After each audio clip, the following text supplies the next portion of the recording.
इसके नीचे कुछ लोगों के बैठने की जगह भी है, जिससे आप उसके नीचे बैठकर अपने किसी ऑफिस वर्क को भी कंप्लीट कर सकते हैं या मीटिंग भी कर सकते हैं। लेकिन केवल इस छाते का यूज मीटिंग करने के लिए नहीं होगा, इसमें और भी बहुत से फीचर्स हैं। ये खूबसूरत अम्ब्रेला आपको बारिश में भीगने से तो बचाएगा ही, साथ ही ये बारिश के पानी को भी वेस्ट होने से बचाएगा, यानी ये बारिश के पानी को जमा कर लेगा। इसके अलावा ये सोलर पावर का यूज करके 10 लैपटॉप्स को आसानी से चार्ज भी कर सकता है। आप इसमें फोन्स भी चार्ज कर सकते हैं। इस अम्ब्रेला में आपको वाईफाई भी मिलेगा, साथ ही फोन चार्ज करने के लिए वायरलेस ट्रे भी इसमें लगी होंगी। इसे इंस्टॉल करने के लिए केवल 3 घंटे का वक्त लगता है। तो ये काफी फ्यूचरिस्टिक डिवाइस कुछ दिनों में आपको अपने देश के बड़े बड़े चौराहों, बस स्टॉप्स या रेलवे स्टेशन पर देखने को मिलेंगे। ये डिवाइस अब भी देश की कई जगहों पर लग चुके हैं। नंबर 9, चांद पर जाने वालों के लिए घर। हमारे देश की स्पेस एजेंसी यानी इसरो चांद पर एस्ट्रोनॉट्स को सेफली रहने के लिए इग्लू जैसे घर डिजाइन कर रही है। फ्यूचर में हमारे सबसे करीबी पड़ोसी यानी चांद पर इंसानी बस्ती बसाने का इरादा लगभग सभी बड़े देशों का है। ऐसे में वहां जाने वाले इंसानों की सेफ्टी ही हम सब की प्रायोरिटी है। इसीलिए इसरो ने चांद पर बनने वाले घरों के लिए बर्फ के घर यानी इग्लू की तरह की डिजाइन तैयार की है। ये गुंबदनुमा घर वैक्यूम एनवायरनमेंट में अपने अंदर रहने वाले लोगों को काफी सुरक्षित रखेंगे, क्योंकि चांद ऐसी जगह है जहाँ पर कोई एटमॉस्फेयर नहीं है। इसीलिए वहाँ दिन में काफी गर्मी और रात में जमा देने वाली ठंड होती है, जिसे बर्दाश्त करना इंसानों के लिए नामुमकिन है। ऐसे में सेफ घर होना काफी जरूरी है। फ्यूचर में जल्दी ही इंडिया चांद पर एस्ट्रोनॉट्स भी भेजेगा। Number 8, the largest solar panel. दुनिया का सबसे बड़ा सोलर पावर प्लांट किसी और देश में नहीं बल्कि इंडिया में है। इसका नाम है कामुथी। इस पावर प्लांट को बनाने के लिए 16,500 करोड़ रुपए की इन्वेस्टमेंट की गई। ये 13,000 एकड़ में फैला हुआ है, जो अपने आप में एक रिकॉर्ड है। ये सोलर पार्क कर्नाटका में है। इसे बनाने में केवल 2 साल का वक्त लगा। और इस सोलर पावर प्लांट की खास बात यह है कि ये रिन्यूएबल एनर्जी पैदा कर रहा है, और ग्लोबल वार्मिंग के इस दौर में ऐसे पावर प्लांट ही हमें एनर्जी देने के साथ साथ हमारी अर्थ को बचाने में भी काफी कारगर साबित हो सकते हैं। कर्नाटक सरकार का कहना है कि उनका गोल स्टेट की टोटल एनर्जी खपत में 20% रिन्यूएबल एनर्जी को यूज करना है। इस बेहद बड़े पावर प्लांट की मदद से 1,50,000 घरों को लाइट दी जा सकती है। Number 7, water for plastic machine. देश और दुनिया में प्लास्टिक वेस्ट काफी ज्यादा बढ़ रहा है। इससे पॉल्यूशन भी काफी ज्यादा होता है। इसी पॉल्यूशन से बचने के लिए चंडीगढ़ की एक कंपनी क्रेस्टर ने एक उपाय निकाला है। इस कंपनी ने बॉम्बे के 2 स्टूडेंट्स अनुराग मीना और सत्येंद्र मीना के साथ मिलकर एक मशीन बनाई, जिसका नाम है स्वच्छ मशीन। ये मशीन लोगों को कूड़ा फैलाने से रोकेगी। कैसे रोकेगी? इस मशीन में अगर आप यूज्ड प्लास्टिक बॉटल्स या फिर कोल्ड ड्रिंक के कैंस डालेंगे तो ये आपको फ्री में एक टोकन देगी, और इस टोकन से आपको 300 ml का क्लीन ड्रिंकिंग वाटर मिलेगा। इससे लोग प्लास्टिक वेस्ट को इधर उधर फेंकने के बजाय पानी लेना अच्छा समझेंगे और इस मशीन में यूज्ड बॉटल्स को डाल देंगे। बाद में इस वेस्ट को रिसाइकिल किया जा सकेगा। ये काफी यूनिक मशीन फिलहाल तो आपको केवल एक देश में देखने को मिलेगी, वो है India. Number 6, intelligent street light. Street lights में बहुत सी लाइट वेस्ट होती है, क्योंकि ये रात भर जलती हैं, चाहे इनका यूज हो या ना हो। केवल चेन्नई शहर में ही 52 करोड़ रुपए हर साल स्ट्रीट लाइट्स को रोशन करने में ही खर्च हो जाते हैं, और उसमें से 30 to 40% एनर्जी बिना किसी यूज के वेस्ट होती है। यानी कि लगभग 20 करोड़ रुपए की एनर्जी हर साल केवल चेन्नई में ही स्ट्रीट लाइट्स की वजह से वेस्ट हो जाती है। इसी प्रॉब्लम से बचने के लिए IIT मद्रास के स्टूडेंट्स की टीम ने एक इंटेलिजेंट लाइटिंग सिस्टम तैयार किया। इस सिस्टम से स्ट्रीट लाइट्स फुल कैपेसिटी से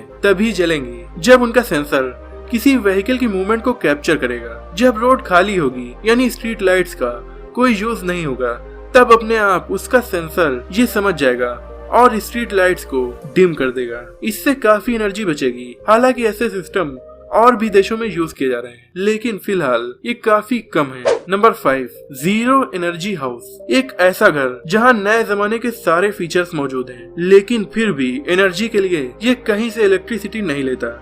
जी हाँ, ऐसा घर बनाया है IIT बॉम्बे के 70 इंजीनियर्स और आर्किटेक्चर के स्टूडेंट्स के ग्रुप ने साथ मिलकर ये 2000 स्क्वायर फीट का एक विला है। इस विला में 3 बेहद अच्छे रूम्स हैं, साथ ही किचन भी है, उसमें भी AC लगी हुई है। पूरे घर में सभी फीचर्स हैं, लेकिन एनर्जी के लिए ये घर अपने छत पर लगे सोलर पावर पैनल्स का यूज करता है। इसमें एक खास बात और है, ये गर्मियों की कड़ी धूप में ज्यादा एनर्जी जनरेट करके फ्यूचर के लिए जमा भी कर लेता है। इसी सोलर एनर्जी से आप ओवन और कुकर का भी यूज कर सकते हैं। सोचिए अगर सोलर पावर घर आपका हो तो आपको बिजली का बिल ही नहीं देना पड़ेगा। आशीष चंचलानी भाई के लिए ये घर काफी अच्छा साबित हो सकता है। तब उनसे ये सवाल कोई नहीं पूछेगा कि बिजली का बिल तेरा बाप भरेगा। Number 4, electric car. टेस्ला की इलेक्ट्रिक कार के चर्चे तो पूरी दुनिया में हैं, लेकिन हमारे देश की कंपनी टाटा भी इलेक्ट्रिक कार्स बना रही है और टेस्ला से भी efficient small electric car Tata ने बना ली है। ये कार है नैनो। नैनो तो पहले ही इंडियन रोड्स पर आपको चलती दिखी होगी, लेकिन ये फ्यूचर की नैनो है, क्योंकि ये इलेक्ट्रिसिटी से चार्ज होती है और इतनी एनर्जी एफिशिएंट है कि आपको एक चार्जिंग में 200 किलोमीटर दूर तक पहुंचा देगी। Number 3, hyperloop. हाइपरलूप एक प्रेशराइज्ड ट्यूब में चलने वाली ट्रेन होगी, जिनकी स्पीड बुलेट ट्रेन से भी दोगुनी होगी, यहाँ तक कि एरोप्लेन से भी ये तेज चलेंगी। इनकी रफ्तार 1200 से 1400 किलोमीटर प्रति घंटा होगी। इस ट्रेन के बारे में डिटेल में आप मेरी वेबसाइट पर पोस्ट पढ़ सकते हैं, लिंक डिस्क्रिप्शन में है। तो ये ट्रेन फ्यूचर में सबसे पहले इंडिया में चलेगी। वर्जिन कंपनी मुंबई से पुणे के बीच हाइपरलूप रूट तैयार करेगी। इससे मुंबई एयरपोर्ट तक 4 घंटे का सफर केवल 25 मिनट में ही कंप्लीट हो सकेगा। इससे इंडियन जीडीपी में भी काफी ग्रोथ होगी। Number 2, reusable spacecraft. फिलहाल स्पेसक्राफ्ट को केवल एक बार ही यूज किया जा सकता है, लेकिन इंडिया स्पेस में ऐसे स्पेसक्राफ्ट भेजने की तैयारी में है जो एक बार नहीं बल्कि बार बार स्पेस में जा सकेंगे। इस प्रोजेक्ट को इंडिया अगले 10 सालों में कंप्लीट करने की तैयारी में है।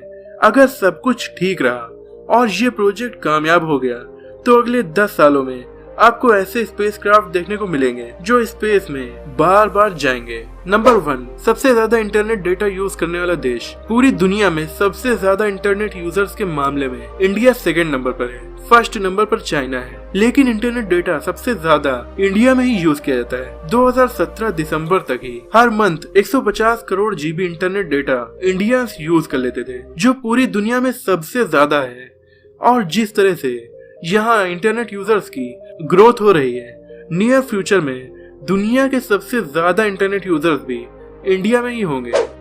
तो दोस्तों, ये थी कुछ ऐसी बातें जो इंडिया को न सिर्फ पूरी दुनिया से अलग बनाती हैं, बल्कि हमें ये भी सोचने पर मजबूर कर देती है कि इंडिया इन सभी मामलों में पूरी दुनिया से काफी आगे है। दोस्तों, अगर आप भी हाइपरलूप के बारे में डिटेल में जानना चाहते हैं या फिर और भी मजेदार और नॉलेजफुल पोस्ट को पढ़ना चाहते हैं, तो आप हमारी वेबसाइट alphafacts.in पर विजिट कर सकते हैं। उसका लिंक डिस्क्रिप्शन में है।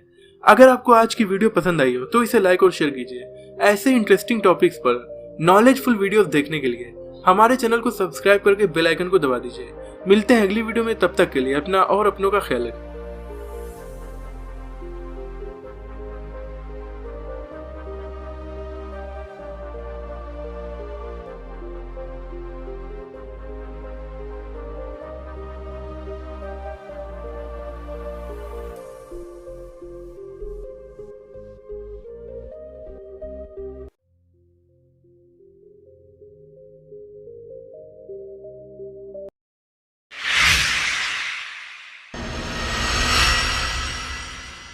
नमस्कार दोस्तों, अमेजिंग फैक्ट्स में आपका स्वागत है। दोस्तों, पाकिस्तान एक ऐसा देश है जहाँ की काफ़ी सारी बातें पूरे दुनिया के लोगों को काफ़ी हैरान करती है। तो आज मैं बताने वाला हूँ पाकिस्तान के बारे में कुछ ऐसी बातें जो आपको काफ़ी हैरान कर सकती है। दोस्तों, पाकिस्तान का राष्ट्रीय भाषा उर्दू को बनाया गया, लेकिन ये बात काफ़ी हैरान करने वाली है कि पाकिस्तान के सिर्फ 8% लोग उर्दू में बोलते हैं और यहाँ पे सबसे बोले जाने वाली भाषा पंजाबी है, जो कि आधी से भी ज़्यादा आबादी बोलती है। पाकिस्तान जब आज़ाद हुआ था तब पाकिस्तान की कुल आबादी सिर्फ 3 करोड़ के आसपास थी, लेकिन 1990 से 2009 के बीच इन 20 सालों में पाकिस्तान की आबादी लगभग 2 गुने के रफ्तार से बढ़ी है। यही कारण है कि आज के दिनों में पाकिस्तान की कुल आबादी लगभग 18 करोड़ से भी अधिक है और ये अनुमान है कि अगले 10 सालों में पाकिस्तान की आबादी दुनिया के मुसलमान रियासतों में सबसे अधिक हो सकती है। पाकिस्तान की लगभग 20% आबादी अभी भी दिन का 100 रुपये से कम कमाती है। दुनिया में आधी से ज़्यादा हाथ से सिली हुई फुटबॉल अकेले पाकिस्तान बनाता है। पाकिस्तानी पासपोर्ट इजराइल को मान्यता ना देने के कारण आप किसी भी पाकिस्तानी पासपोर्ट से इजराइल नहीं जा सकते। पाकिस्तान की ट्रकें दुनिया में सबसे खूबसूरत ट्रक मानी जाती है और पाकिस्तान के लोग ट्रकों को दुल्हन की तरह सजाना पसंद करते हैं। पाकिस्तान की ज़्यादातर लड़कियां दूसरे देशों के लड़कियों से काफ़ी खूबसूरत मानी जाती हैं। पाकिस्तान में शिक्षित की मात्रा सिर्फ 60% है, लेकिन महिलाओं में शिक्षित की मात्रा 46% से भी कम है और आज भी पाकिस्तान के काफ़ी सारे इलाके में महिला को काम करने नहीं दिया जाता। पाकिस्तान की रोड व्यवस्था पूरे साउथ एशिया में सबसे अच्छा माना जाता है। पाकिस्तान की ज़्यादातर आबादी गन्ने का रस पीना बहुत ही ज़्यादा पसंद करती है और यहाँ पे गन्ने का रस रोह नाम से जाना जाता है। दुनिया में सबसे ऊंचा इंटरनेशनल हाईवे पाकिस्तान में बनाया गया, जो कि चाइना को पाकिस्तान से जोड़ता है। इसके अलावा भी चाइना सीपैक कॉरिडोर का निर्माण कर रहा है, जो कि पाकिस्तान की किस्मत पूरी तरह से बदल सकती है। पाकिस्तान का सिंचाई व्यवस्था दुनिया में सबसे बड़ा माना जाता है और यहाँ की ज़्यादातर सिंचाई ज़मीन सिंधु नदी के आसपास है। पाकिस्तान का ईदी फाउंडेशन दुनिया का सबसे बड़ा एम्बुलेंस नेटवर्क है, जिसके पास गिनीज वर्ल्ड रिकॉर्ड मौजूद है। पाकिस्तान की मलाला यूसुफजई दुनिया की सबसे छोटी नोबेल पुरस्कार की विजेता हैं। पाकिस्तान की प्राइम मिनिस्टर बेनज़ीर भुट्टो सिर्फ पाकिस्तान की ही नहीं बल्कि पूरे मुस्लिम दुनिया की सबसे पहले बनने वाली प्राइम मिनिस्टर थी। तो दोस्तों, आप इसके बारे में क्या सोचते हैं नीचे कमेंट बॉक्स पर लिखकर बता सकते हैं।